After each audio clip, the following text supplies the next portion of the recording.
we have the opportunity to buy Capitol Park Hotel and accelerate the project that will transform it into permanent supportive housing for people who are soon to be formerly homeless. And what we did is we saw an opportunity to take up to 2 years to use it as triage. And it's a win-win. It helps make sure the permanent project happens, and it helps us move people off the streets as soon as possible.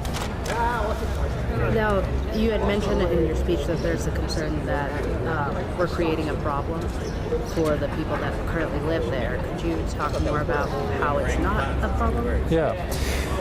Currently, Capitol Park Hotel has 180 rooms, and about 90 of them are occupied.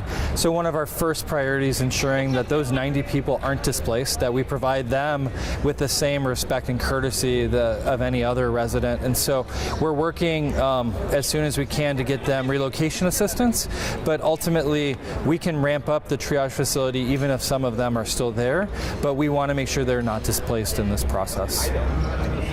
So they won't be forced to leave as soon as this. No.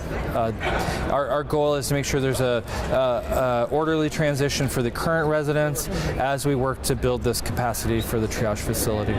What were some of the other options explored for downtown? So we looked at several sites. Ultimately, the sites that were available we didn't own, and it either became that we couldn't acquire them or that they had other problems, lack of sewer water infrastructure, or were proximate to sensitive uses like schools and parks. And so we wanted to make sure that we did it in the right way, and this ultimately is a great site. It achieves a lot of goals.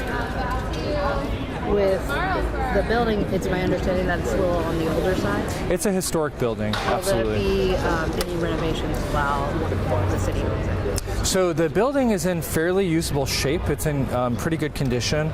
We'll invest a little bit of money, first to make sure all the life safety systems are working and to fix any problems that we encounter, but most of that should be minimal. The building is largely in good shape.